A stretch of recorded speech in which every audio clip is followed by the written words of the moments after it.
ఆంధ్రప్రదేశ్లో మండలి సమావేశం జరుగుతున్న సంగతి మనకు తెలిసిందే. అయితే ఈ మండలిలో నారా లోకేష్ వర్సెస్ వైసీపీ బొత్స సత్యనారాయణ గారి మధ్య జరిగిన ఆసక్తికరమైన చర్చ ఇప్పుడు వాస్తవం ఏంటి అనేది ఒకటి బయట పెట్టేస్తుంది. అవును, ఇటీవల మాజీ మంత్రి అంబటి రాంబాబు గారిపై ఒక దారుణమైన చర్యలు మనం చూసాము. అంబటి రాంబాబు గారు నోరు జారి ఓ 2 పదాలు నోరు జారినందుకు ఏకంగా ఆయన ఎంతగా చీల్చి చెండాడుతున్నారో, కేవలం దేనికోసం ఇదంతా చేస్తున్నారు అనేది అధికార పార్టీలో రెడ్ బుక్ అధినేత నారా లోకేష్ నోటి నుంచే బయటపడింది. ఎగ్జాక్ట్లీ 100% వాస్తవానికి అసలు ఏం జరిగింది అనుకునేవి మనం ఇంతకాలం ఏమనుకుంటున్నామో అవన్నీ పక్కన పెడితే, సాక్షాత్తు నారా లోకేష్ మండలి సాక్షిగా చేసిన వ్యాఖ్యల వెనుక క్లియర్గా అసలు ఉద్దేశం ఏంటో అర్థమైపోయింది.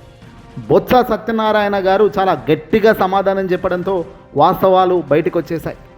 అంబటి రాంబాబు గారు ఒక అమ్మను చంద్రబాబు నాయుడు గారి తల్లిని అంటాడా అంటూ నారా లోకేష్ ఇక్కడ రిప్లై ఇస్తూ పోయాడు. చంద్రబాబు నాయుడు గారు తల్లిని నారా లోకేష్ ఏమన్నాడంటే, ముఖ్యమంత్రికి సంబంధించిన తల్లి గారిని అవమానిస్తే ఊరుకోవాలా, ఏ తల్లిని అవమానించినా ఊరుకోము. ఏ తల్లి, అది చంద్రబాబు తల్లి అయినా సరే, జగన్మోహన్ రెడ్డి గారి తల్లి అయినా సరే, ఎవరి తల్లి అయినా సరే, అక్క అయినా సరే, చెల్లి అయినా సరే, మేము ఒప్పుకోము, ఊరుకోము, తాట తీసేస్తాము. ఎందుకంటే మేము చాలా పవిత్రంగా, చాలా గొప్పగా అధికారంలో ఉన్నాము, అధికారంలో చెలాయిస్తున్నాము తప్ప మరొకటి కాదు. మేము ఈ అంశంలో మాత్రం కాంప్రమైజ్ కాము. ఒక్కసారి నారా లోకేష్ గారు ఏమన్నారో ఆయన నోటి నుంచి అన్న మాటల ఉద్దేశం ఒక్కసారి విందాం. ఆ తర్వాత మాత్రం మనం మళ్ళీ అందుకుందాం. మీరు ఎక్కడ అవ్వట్లేదు. మీరు ఒక్క నిమిషం మాజీ ముఖ్యమంత్రి గారు ఏం చెప్పారు, అక్కడికి వెళ్ళి 2 చిన్న మాటలు చెప్పారన్నారు. మీకు తెలియకపోతే మీరు బయటకు వెళ్ళొచ్చు.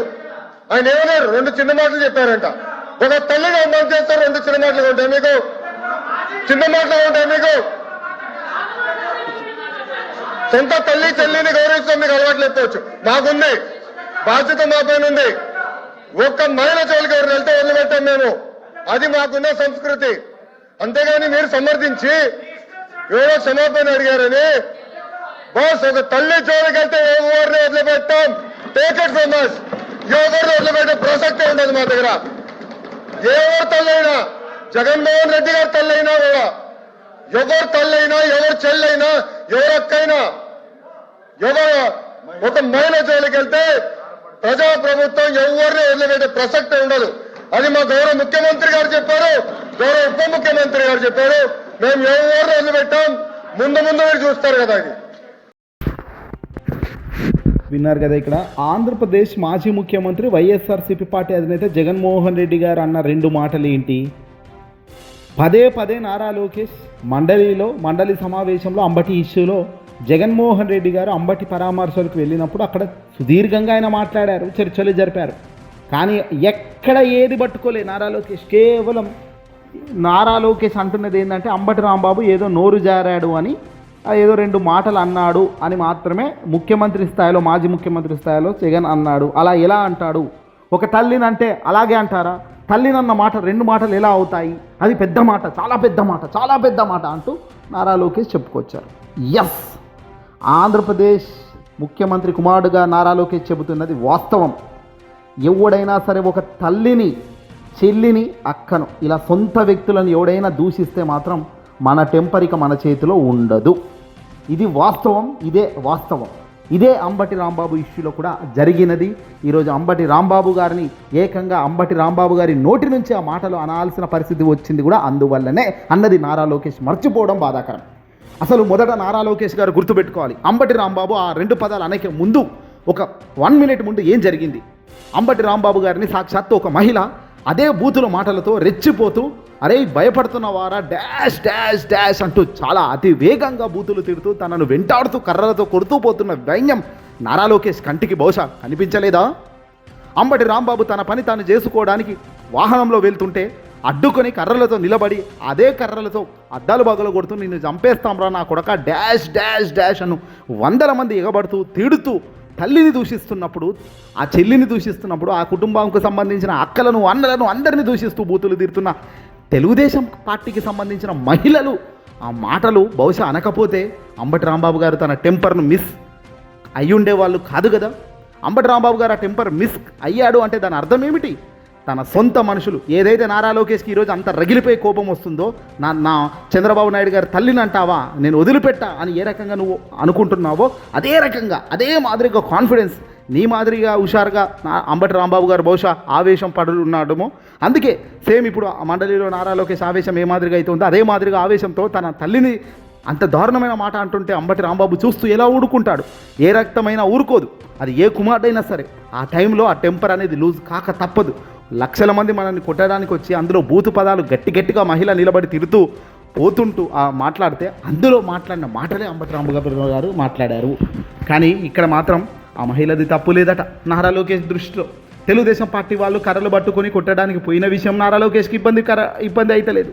కానీ ఇబ్బంది అయిందల్లా కేవలం అంబటి రాంబాబు గారు ఆ ఒక్క మాట అన్నందుకే. ఇది జగన్మోహన్ రెడ్డి గారు అన్నది ఆ స్వామి. నారా లోకేష్ గారు మీరు గుర్తుపెట్టుకోవాలి, ఒకటేంటంటే అంబటి రాంబాబు గారు అన్నది 2 మాటలా 3 మాటలా కాదు, అక్కడ జరిగిన పరిణామాలు ఎంత దారుణంగా ఉన్నాయి అన్నది మీరు గుర్తుపెట్టుకోవాలి.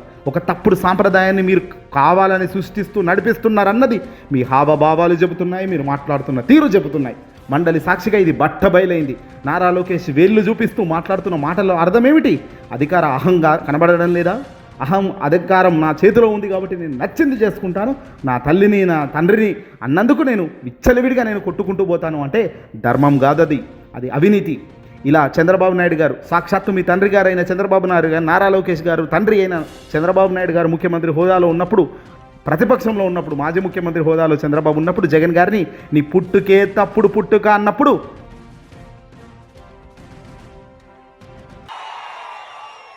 నీ పుట్టుకే తప్పుడ పుట్టుక,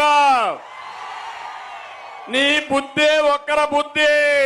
నీ సోయి ఎక్కడికి పోయింది? ఏకంగా అచ్చెన్నాయుడు పోలీసులందరిని ఉద్దేశించు ఏం తినడానికి వచ్చారు, డాష్ తినడానికి వచ్చారా అంటూ నిండు సభలో ప్రత్యక్ష మీడియా లైవ్లో ఉన్న సందర్భంలో అచ్చెన్నాయుడు మాట్లాడిన మాటలు ఇవి. నీ సోయి అప్పుడు నారా లోకేష్ ఎటుపోయింది?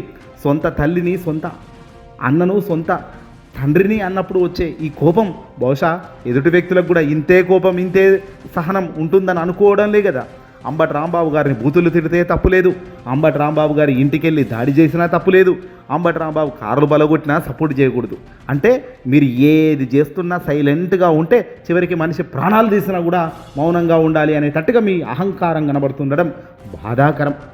రాజకీయాల్లో ఎదిగేదానికి, రాజకీయాల్లో ముందుకు పోవడానికి అవకాశం ఉన్న మీరు చేయాల్సిన పనులు అయితే ఇవి కాదు అనేది ఈరోజు సమాజం అంతా అంటున్నది.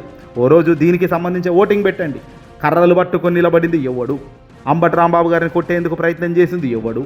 కొట్టే కార్యక్రమంలో ఆ కారులో వెళ్తున్న అంబటి రాంబాబును అరే నువ్వు భయపడుతున్నావారా, పోతున్నావేమిట్రా అని డాష్ అంటూ అనరాని మాటలన్నది ఎవరు?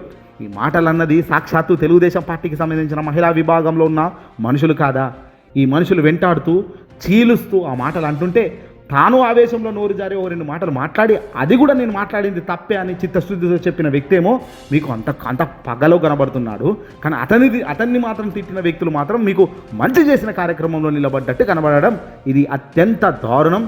ఇది కేవలం రాజకీయ కక్ష మాత్రమే, రాజకీయం కోసం మాత్రమే ఈ అడుగులు పడుతున్నాయి అనేది ఇంతకు మించిన ఎవిడెన్స్ ఇంకోటి లేదు. వాస్తవం ఏంటంటే ఇదే అంబటి రాంబాబు గారిని అన్న ఆ మహిళ ఈరోజు దర్జాగా నవ్వుతూ బయట తిరుగుతుండడం వాస్తవం కాదా? మరి అదే మహిళను మీరు అరెస్ట్ చేసి జైలుకు పంపించారా? పంపించలేదే. పైగా అనితమ్మ, హోమ్ మినిస్టర్ అనితమ్మ గారు ఏమంటున్నారు? అంబటి రాంబాబు గారిని కానీ ఇతరులు కానీ ఎవరైనా ఏమైనా అనుంటే ఆ అనుంటున్న వాళ్ళ డీటెయిల్స్ ఇవ్వండి, మేము అరెస్ట్ చేస్తామంటున్నారు.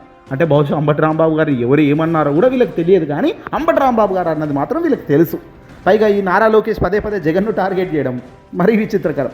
జగన్మోహన్ రెడ్డి గారు ఏకంగా సుదీర్ఘ పర్యటన జరిగింది ఆ రోజు. అంబటి రాంబాబు గారి ఇంటిని పరామర్శించిన రోజు జగన్మోహన్ రెడ్డి గారు దాదాపు 45-50 నిమిషాలు మీడియా ముందు మాట్లాడారు. తెలుగుదేశం పార్టీ వాళ్ళ అరాచకాలు ఇలా ఉన్నాయంటూ 1, 2, 3 అంటూ చాలా చదివారు. మరి దానికి సమాధానం చెప్పే ధైర్యం ఎందుకు పోవడం లేదు ఈ పెద్ద మనిషి నారా లోకేష్? తిరుమల తిరుపతి దేవస్థానంలో లడ్డూ కల్తీ జరిగిందని, జంతువుల కొవ్వు కలిసిందని, పంది కొవ్వు కలిసిందని, ఫిష్ ఆయిల్ కలిసిందని చెప్పిన కూటమి నేతలు చివరకు కేంద్రం నుంచి అత్యంత పెద్ద సంస్థలైన ఎన్డీడీబీ కానీ ఎన్డీఆర్ఐ నుంచి వచ్చిన రిపోర్ట్లు, సిబిఐ ఛార్జ్షీట్ బయటపెట్టిన తర్వాత ఆ జంతు కొవ్వు కలవలేదు, ఆ ఫిష్ ఆయిల్ కలవలేదు, ఆ పంది కొవ్వు కలవలేదు, ఆరోపణలన్నీ శుద్ధ తప్పే అని అన్నప్పుడు తలకాయ ఇక్కడ పెట్టుకోవాలా? ఇవేవి సంబంధం లేదు నారా లోకేష్కు. తన రాజకీయం మాత్రం కక్ష సాధింపే. మరి ఇదే కక్ష సాధింపు, ఇదే అసహనం రాబోయే రోజుల్లో కూడా ఉంటుంది. రాబోయే రోజుల్లో కూడా ఖచ్చితంగా వాళ్ళు అలాగే చేస్తారు. ఇక్కడ సామాన్యుడు మాత్రం బలి కాక తప్పదు. ఎందుకంటే అధికారం మదంతో మాట్లాడుతున్న మాటలు పనికిరావు. అధికారం ఉంది కదా అని రెచ్చిపోతే పనికిరావు. వేళ్ళు అవసరానికి చూపించాలి. కళ్ళు పెద్దగా చేయాల్సిన అవసరం కూడా అవసరానికి చూపించాలి. అవసరం లేనప్పుడు అవసరం లేని టాపిక్లో మన ఆవేశం, మన చాతుర్యం చూపిద్దాం అనుకుంటే అది మన ఇమేజ్ డ్యామేజ్ అవుతుంది తప్ప మన ఇమేజ్ క్రెడిబిలిటీ కాదు. లోకేష్ లాంటి వ్యక్తులు రేపు రాబోయే తరంలో రాజకీయంలో ముందుండాలనుకుంటున్న వాళ్ళు చేయాల్సిన ఆలోచన విధానం ఇది కాదు. వైఎస్ఆర్సీపీ పార్టీ జగన్మోహన్ రెడ్డి గారి ఆదేశాలు ఇస్తే ఆయా పార్టీ వాళ్ళు మీరే మాదిరిగా దాడులు చేస్తున్నారో వాళ్ళు అదే మాదిరిగా అధికారం లేకపోయినా దాడులు చేసే సత్తా వాళ్ళకు ఉన్నది. కానీ ఆ మధ్య అదే మాదిరిగా వాళ్ళు ప్రోత్సహించడం లేదు. అది గొప్పతనం. ఇక్కడ అంబటి రాంబాబు గారు తన తప్పును తెలుసుకొని వెంటనే క్షమాపణ కోరడం కూడా చాలా హుందాతనం, గొప్పతనం. కానీ ఇప్పటి వరకు తెలుగుదేశం పార్టీకి సంబంధించిన మహిళా అంబటి రాంబాబు గారిని బూతులు తిట్టిన మహిళా క్షమాపణలు చెప్పలేదు. ఇంటికి వెళ్ళిన ఎమ్మెల్యే, ఇంటిపై దాడి చేసిన ఎమ్మెల్యే గల్లా మాధవి గారు క్షమాపణలు చెప్పలేదు. పైపెచ్చు పైనున్న మీరు కూడా బరాబర్ ఇంకా ముందు ఎలా జరుగుతుందో చూడండి అంటూ సాక్షాత్తు మండలి సమావేశంలోనే మీరు అంటున్నారు. అంటే దాని అర్థం ఏమిటి? మేము కరాఖండిగా మేము చేయాల్సింది మేము చేస్తాం, మేము అనుకున్నదే న్యాయం, చట్టం, ధర్మం అనేది మీ ధోరణి. తప్పు లేదు, ఇలాగే కంటిన్యూ కండి. దేవుడు ఉన్నాడు, కాలమే సమాధానం చెబుతుంది.